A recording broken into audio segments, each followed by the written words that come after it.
10 years ago, Dr. Darrell Ray had a germ of an idea. He recognized that there was a need for people to have a place and time to unpack some of the baggage that accompanies religion in a nutshell. This germ of an idea now 10 years later has evolved into an organization. Our main driver is how can we help so many of us. Number one, Recovering from Religion is an entirely volunteer organization. Darrell, me, the newest trained volunteer, because most of us have experienced what it is we're trying to help people with. And we all think, what would this have meant to us? So often when people reach out to Recovering from Religion on the helpline, the telephone call, they're at a crisis. They're at a crisis point, and those of us who have separated from religion understand what that moment is. And just to have a listening ear on the other end of the line so they can spill it out, and all of the emotions. Sometimes for some of us, that transition is seismic. Everything is going to change, and they're on the beginning edge of what to them, if we remember, feels like a cliff. It doesn't feel like now what we feel, that it's walking into light and to warmth and to sunshine. At the time, their life is going to end or change or be dramatic, and it's not a happy place. We have to recognize, and we at Recovering from Religion do, there is a grieving process that accompanies leaving religion. We can't be all unicorns and rainbows. We have to acknowledge there are some losses. We have loss of community, we have loss of security, of being loved by an eternal parent that loves us so much that they would die for us, or whatever the image is. The loss of that in the beginning, it is tremendous. And so we have to remember that when people call in and they're in this crisis, we don't want to rush them. We don't want to say, oh, it's going to be fine and everything's so much better on this side. We know that it's most of the time better on this side. There's more light and air and space on this side. But we don't need to rush them through that. We have to respect the grief. We have to respect the process. Part of the training that our agents go through is that sensitivity to that one of the things that we train them to do, we are not a deconversion process. We zealously guard that reputation. Number one, that's what religion does, so we don't want to do that. We're trying to teach them critical thinking. We're trying to teach them the resources and how to find the answers. But number two, we market ourselves to the religious community.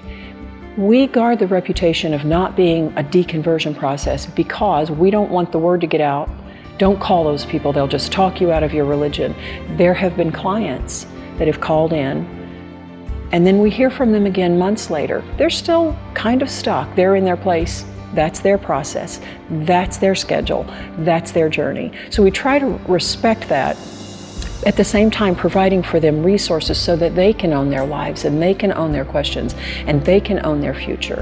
And so as we have clients call in and they share with us, there's nothing new under the sun. The trauma that you and I experienced and the questions we had and the relationships that were fractured, those are all going to be parts of this process. And so having a sensitivity to that, being prepared to offer resources about different things. We have a specific resource about coming out. We have a specific resource about the lingering fear of hell when they've discarded everything else, but that one little piece is keeping them awake. So that's a tiny little photograph of what Recovering from Religion Helpline does.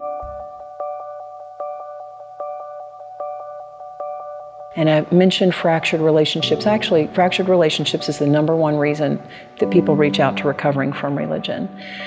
I think the greater secular community's trying to do that. We're trying to build communities. I'll give a plug to Oasis and Sunday Assembly.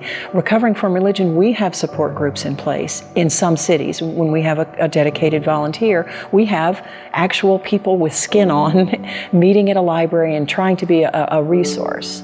In addition to that, sometimes, as we all know, in the process, before someone even gets ready to be in public, to even go to an Oasis or a Sunday Assembly or one of our support group meetings, they're not even ready for that. And so we've created an online community So that's a tiny little photograph of what Recovering from Religion Helpline does. It's the most gratifying work I've ever done.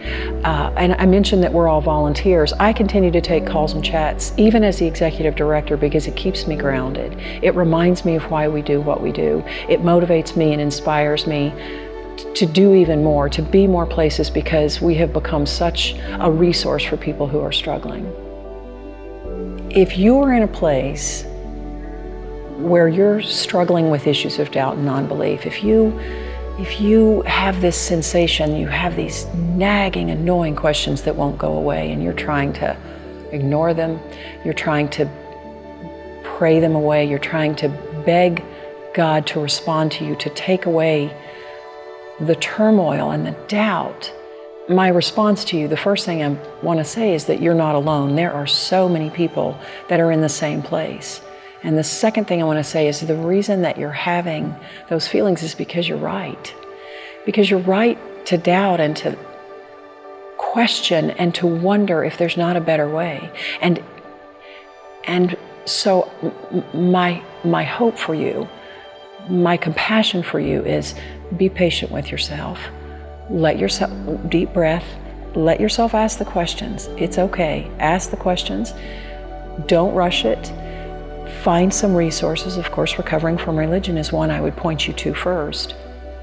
You will probably find that there's maybe even someone in your area that you can speak to. Maybe there's a support group in your area, a Recovering from Religion support group, where you don't have to go and tell your whole story. You don't have to go and cry. You don't have to go and make a decision about where you are. You're just in the middle of it. You're just questioning. You're just doubting. And that's so strong. That's so solid. That's so all right.